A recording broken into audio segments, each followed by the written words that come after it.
Please stand for the Pledge of Allegiance.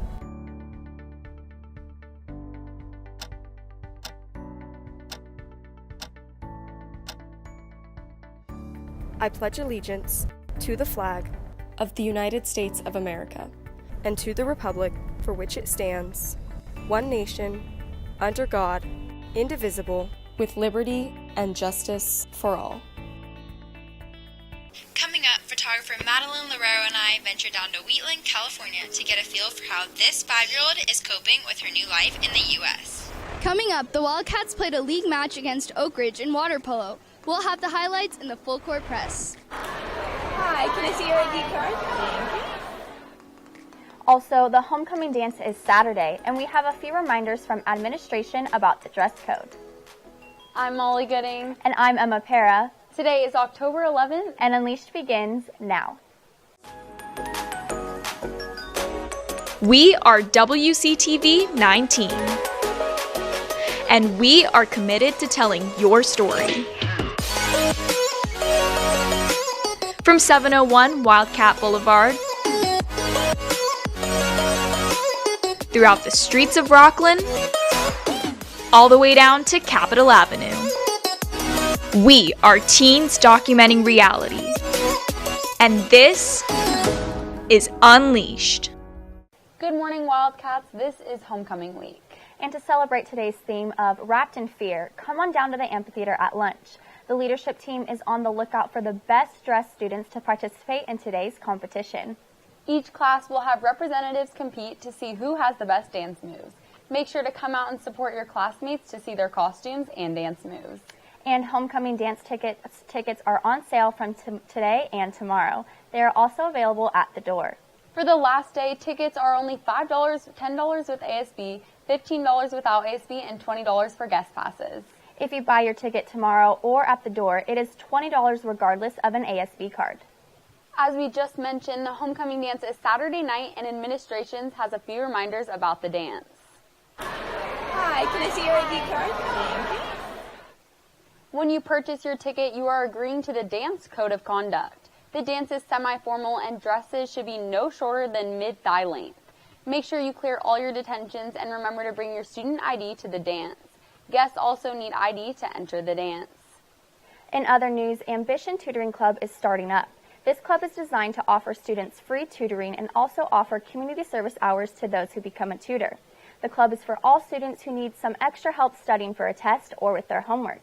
The Ambition Tutoring Club is meeting tomorrow in room J9 at lunch. If you have any questions, please see Coach French in room J9. And the first Wildcat Cafe this year is Tuesday. The student chefs are serving a delicious Oktoberfest lunch. The menu includes German flatbread pizza with bacon and grilled onions, a grilled sausage supper with roasted vegetables, and for dessert you get a Black Forest parfait with chocolate cake and black cherry filling. See Mrs. McCrory in room F9 during break and intervention for a ticket.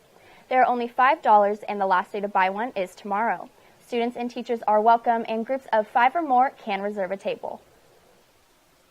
The sophomore class is hosting a fundraiser at Blaze Pizza on Monday. Here are the details. Head over to Blaze on Monday and they will donate 20% of your total back to the class of 2021. Make sure to stop by between 3:30 and 6:30 p.m. to support the fundraiser. The money earned will help pay for the class decorations for the spring rally. Again, the Blaze Pizza fundraiser is Monday from 3:30 to 6:30 p.m. And a Whitney graduate is coming back tomorrow to talk about her college experience at Embry-Riddle Aeronautical University. Former Whitney alum Alicia Quintana is speaking during intervention tomorrow about her experience at Embry-Riddle Aeronautical University. The presentation is in room E11. She is speaking about studying forensic psychology, global security and intelligence, aeronautical engineering, and space physics. If you are interested in a career in the FBI or CIA, stop by and hear about what she has learned. See Ms. Brunn in room E11 for more details. And if you have been in the front office recently, you have noticed a countertop filled with water bottles, clothes, lunch boxes, and books. The lost and found of overflowing. Reporter Caitlin Quisenberry is in the office right now with clerk Karina Snow to show you where you can pick up your lost items. Caitlin? So, Mrs. Snow, can you show us some of the items that have been turned into Lost and Found? Of course. We have lots of water bottles. We have different kinds of clothing. We have shoes, we have jackets, shirts, PE clothes. We have athletic gear. We have umbrellas and day packs and backpacks. And we would really like it all to go home. So students, as you can see, the Lost and Found is overfilling, so make sure you pick up your stuff before it is donated at the end of the month. Reporting for WCTV 19 with photographer Morgan Schaefer, I'm Caitlin Quisenberry. Ruby Job is a 5-year-old with Down syndrome who was adopted from China last October. She had to conform to her new environment while also trying to learn English. Reporter Amanda Getz and photographer Madeline Lerrero went to Ruby's home in Wheatland to see how she has adapted to her surroundings with a positive attitude. Ruby laughs and plays just like any other 5-year-old, despite her struggles with Down syndrome and having a language barrier. Learning her personality, she's a little bit tough sometimes, and that's caused some challenges, but like I said, she's got a very, very sweet and caring side. At first, I thought it wouldn't be like that great because I'm like, oh, now she's going to get all the attention. But now that she's come, she's like so nice. The Job family already had a daughter with Down syndrome, and this decision to adopt helped the girls to create a special bond. I mean, we feel really blessed by our girls. Obviously, having Zoe was, it was a big deal. That's what made us say we would like to adopt a child with Down syndrome. Zoe's super fun and really a light in the world, and now we have 2. Because I love her. You love her? Uh-huh. Is she your best friend? Yes. The 6,500-mile move proved not only challenging for Ruby, but her mom, Sasha, as well. However, music allows Ruby and her mom to create a wholesome bond. So I kind of dance around the house. I think she kind of saw me do it and felt like, oh, my mom likes to dance. So do I. So I think it's kind of helped her and I, too, have something in common. The bond Ruby and her mom created stemmed from their love for music. Let's dance. But Sasha's love for Ruby is timeless. For me, it really was Ruby. It was really seeing her. It was like, well, we're hers, so we have to do it now. We have to do whatever's necessary to get her home. This little girl officially found her forever home, despite all the hardships. There's a lot of kids out there that need families, and it's a beautiful journey, and I would recommend it. Reporting for WCTV 19 with photographer Madeline Lerrero, I'm Amanda Getz. Ruby's mom, Sasha, said she is looking forward to celebrating Ruby's birthday together as a family, as well as the 1-year mark of her adoption. She is so proud of Ruby and can't wait to see what obstacles she overcomes next. I think it's super fitting how Ruby was adopted last year in October since it's Down Syndrome Awareness Month. And they said that her birthday was actually yesterday, but she had to have surgery, so they ended up giving her all of her presents before. Well, now homecoming activities are in full force. And on Monday, many students gathered with their class to battle it out on the football field. Here's Hannah McKenzie with more in your Word Around Campus.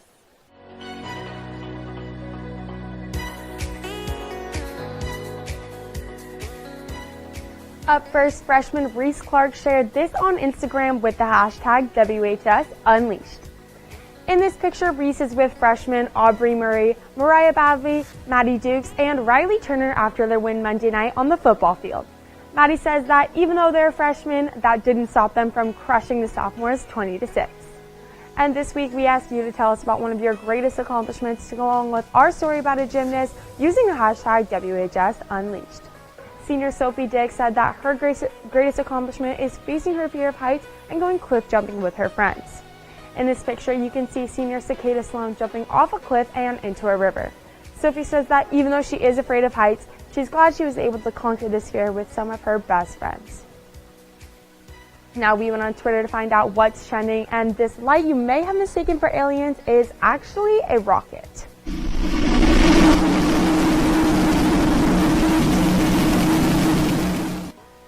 Last weekend, SpaceX launched a rocket in Vandenberg Air Force Base in Southern California. This rocket was spotted throughout the West Coast when it made a large light appear across the sky. Many were convinced it was their first alien sighting, But people found out shortly after that it was not the end of the world. It was just a test launch of the SpaceX rocket. And this was actually the first West Coast landing of an orbital rocket since they are trying to create a reusable rocket.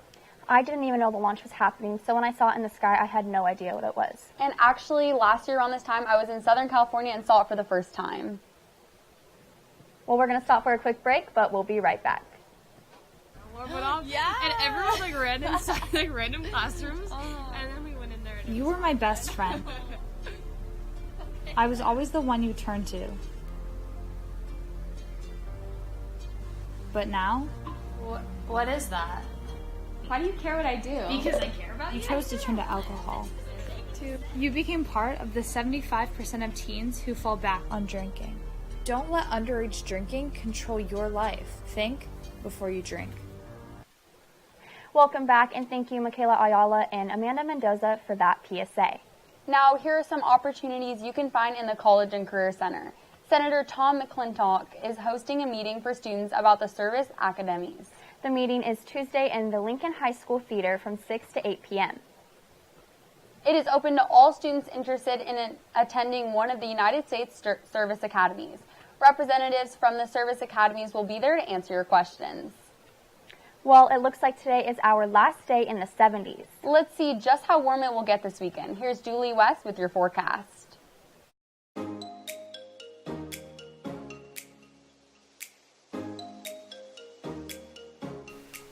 Thanks, Emma and Molly. As we take a look outside right now, we have clear skies and it is cold at 59 degrees this morning. Today's high is 72. And as you are heading out to lunch and the LTA, we will see temperatures in the low 70s as the breeze comes into the area. And after school, the winds are here and it should be 75 degrees. Now here is a look at the next 3 days. On Friday, we will see temperatures in the low 80s and continue to have clear skies for the football game later at night. And on Saturday, no need to worry about the homecoming dance as it should be a nice 73 degrees and a perfect day to take pictures outside. The high is 85. And on Sunday, it will be full of sunshine and a nice 85 degrees to finish off the weekend. Now here is one last look at your forecast. And as you just heard, the temperatures will remain in the 80s as we get closer to the spooky night of Halloween. Well, I'm glad to see that it's not going to be too hot for homecoming so that no one gets too hot before the dance. Well, thank you for that weather update, Julie. Now it is time for sports. If you are interested in joining the wrestling team, see Coach Parker in room D6 or Mr. Perez in room F13. The coaches are ordering team gear and warm-ups, and they need your information. If you are in a sport right now, you still need to contact the wrestling coaches. And if you are interested in trying out for the men's, freshman, or JV basketball teams, there is a meeting today at lunch in room J9. The meeting is important for all fall athletes who want to play basketball. Again, the meeting is for any freshmen, sophomores, or juniors who plan for trying out for the men's freshman or JV teams. See Coach French in room J9 with any questions. And the men's water polo team played Oak Ridge in a league match last week. Let's send it over to Anthony Baglietto with the highlights in the full court press.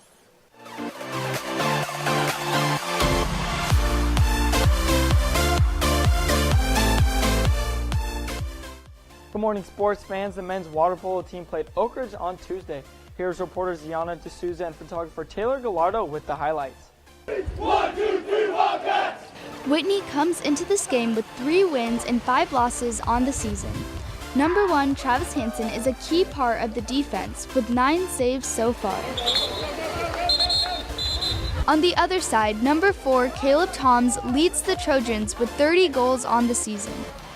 At the start of the game, Oak Ridge has possession when number 14, Garrett Hassian, attempts a shot at goal, but is blocked by the Wildcats' number 1, Travis Hansen. At the end of the first quarter, the score was 2-2. In the second quarter, with Oak Ridge up by 1, number 4, Caleb Toms, shoots and scores the goal. The Trojans were up 6-4, and this would be Tom's 4th goal of the half. In the third quarter, with the Cats down by 1, number 17, Blake Detner, tosses the ball to number 6, Eniko Bassa, who takes the shot on goal, but the ball bounces off the post. The Trojans would still lead 7-6.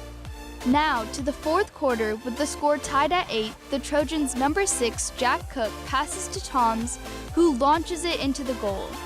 Oak Ridge led 9-8, and Cook also had 2 goals with this assist. The Trojans would beat the Wildcats in a close game 10-9 to win their second league game. Communication affects our team in a great way. When we're not talking, we're a very poor team and we're not effective at all. When the team is talking, especially when I have so many people on the team, we have to make sure everyone knows what's going on. I say it's like execution, like making our shots. Because if we just made more shots, I think that we can really just beat the other team. This is the Oak Ridge Trojans' 5th win of the season. Reporting for WCTV 19 with photographer Taylor Gallardo, I'm Ziana D'Souza. And here's some of the games you can check out later today. Up first, the women's water polo team is at Del Oro. The Wildcats are looking to give the Golden Eagles their first league defeat of the season. The game is set for 4:45. And later today, the men's water polo team is also at Del Oro. The Wildcats are looking for their first league win of the season. Also, the volleyball team travels to Oak Ridge tonight. The Wildcats have yet to defeat Oak Ridge this season after losing 2 close games, 3-2 and 2-1. And that is your Full Court Press. Thanks, Anthony. And to be featured in the show, don't forget to answer next week's question and tell us about your greatest accomplishment to go with our story about a gymnast. Also, make sure you share a picture on Snapchat, Twitter, or Instagram with the hashtag WHS Unleashed. That's all for now, where the news is unleashed every day. We'll see you tomorrow.